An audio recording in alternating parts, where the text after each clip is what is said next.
Hello everyone, this is Shoaib Aftab, NEET 2020 all India rank 1। आज के इस वीडियो में आपको बताऊंगा कि आप कैसे अपनी स्कूलिंग को अपनी कोचिंग के साथ मैनेज कर सकते हैं। अगर आप एक 11th के स्टूडेंट हैं या फिर 12th के स्टूडेंट हैं, आप नीट की कोचिंग ले रहे हैं और साथ ही साथ आपको स्कूल भी जाना पड़ता है, तो इस चीज़ को आप किस तरीके से बेस्ट हैंडल कर सकते हैं, अपने टाइम को, प्रोडक्टिविटी को मैक्सिमाइज कर सकते हैं। क्योंकि आपका अल्टीमेट जो एम है नीट में अच्छा स्कोर करना, एक गवर्नमेंट कॉलेज लेना, एक अच्छा कॉलेज लेना, आपका जो भी ड्रीम कॉलेज हो सकता है। तो इस तरीके से हम लोग इसको प्रॉपरली प्लान करते हैं। काफ़ी मेरे ऐसे फ्रेंड्स हैं जो भी एम्स न्यू दिल्ली में हैं, उन्होंने भी स्कूलिंग कोचिंग को मैनेज किया था। कुछ स्टूडेंट्स थे जिनका मेनली स्कूलिंग होता था, वीकेंड पे कोचिंग होता था। कुछ स्टूडेंट थे जो रोज़ स्कूल जाते थे, रोज़ कोचिंग जाते थे, फिर भी उन चीज़ों को मैनेज करते थे। तो मैंने भी काफ़ी चीज़ें डिस्कस की अपने फ्रेंड्स के साथ। फिर मैं अपने खुद के एक्सपीरियंस से भी आज आपको बताऊंगा कि कैसे आप स्कूल कोचिंग को एक साथ मैनेज कर सकते हैं।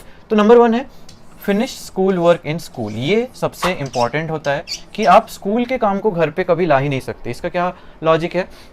देखो, आप अगर एक कोचिंग करोगे तो कोचिंग का होमवर्क आपका कहीं ना कहीं मेन प्रायोरिटी बन जाएगा, बिकॉज आपका अल्टीमेट टारगेट तो नीट है। ठीक है, तो स्कूल के जितने भी होमवर्क हो गए, स्कूल का कोई भी असाइनमेंट हो गया, वर्क हो गया, प्रोजेक्ट हो गया, जो भी हो गया, वो सब आपको ट्राई करना है कि वो स्कूल में ही खत्म हो जाए। मतलब बेस्ट ट्राई करना है कि स्कूल से, मतलब आप घर पे आपको कोई भी टाइम उसके लिए एडिशनली नहीं देना पड़े।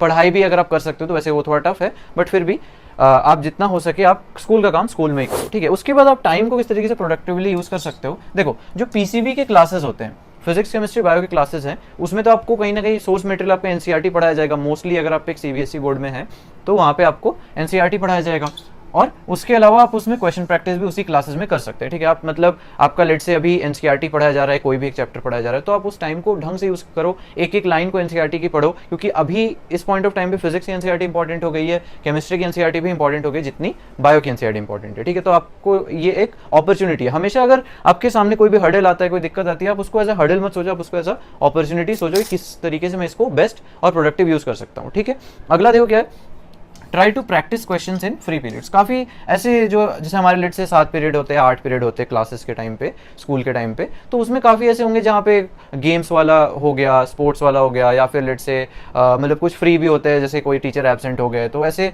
काफ़ी स्टूडेंट क्या होते हैं, वो टाइम ऐसे ही निकाल देते हैं फ्रेंड्स के साथ बातचीत करने में। वो ठीक है, वो 10th तक ठीक था, बट 11th और 12th में क्योंकि अब आपका टारगेट नीट है, तो आपको फोकस करना है कि नहीं यार, उस टाइम पे भी हम लोग जो है ढंग से क्वेश्चन प्रैक्टिस करें। उस टाइम पे आप क्वेश्चन प्रैक्टिस नो डाउट कर सकते हो। देखो, क्लास में बहुत सारा शोर मच रहा होता है तो आप डेफिनेटली पढ़ाई तो नहीं कर पाओगे, मुश्किल है। अगर आप लाइब्रेरी वगैरह चले जाते हो बात अलग है, बट फिर भी पढ़ाई अगर आप नहीं भी कर पा रहे हो तो क्वेश्चन प्रैक्टिस बहुत इजीली कर सकते हो।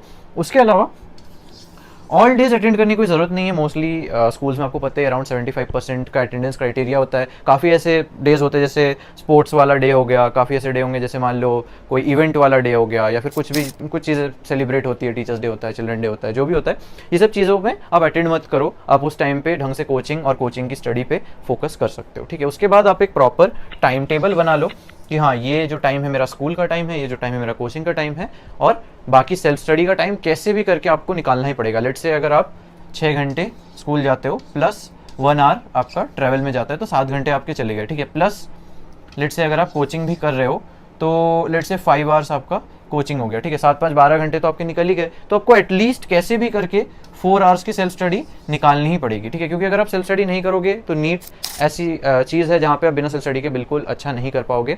तो 4 घंटे आपको कैसे भी निकालने पड़ेंगे। अब आप वो कैसे करोगे, आपको कहीं ना कहीं वो चीज़ मैनेज करनी पड़ेगी। ठीक है,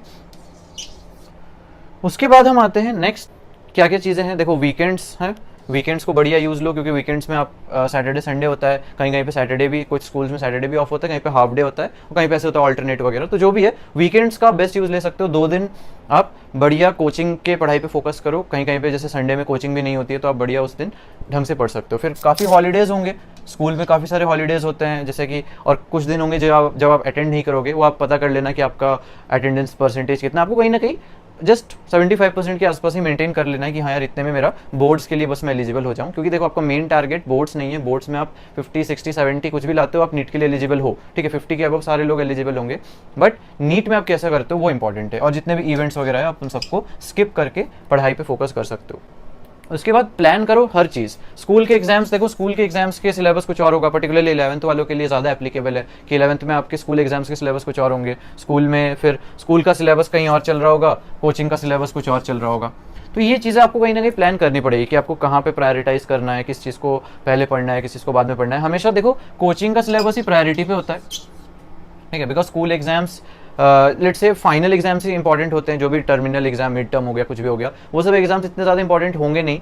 और कहीं ना कहीं अगर आप कोचिंग का सिलेबस अपने ढंग से कर लिया है तो at the end of the year जब भी आपके बोर्ड्स वगैरह होंगे तो आप काफ़ी फिजिक्स केमिस्ट्री बायो में तो आप इस लेवल पे डेफिनेटली होगे कि आप बोर्ड्स इजीली क्लियर कर सको। ठीक है, थोड़ा बहुत आप जस्ट एग्जाम्स के पहले उसके लिए अलग से प्रैक्टिस कर सकते हो, वो बात अलग है।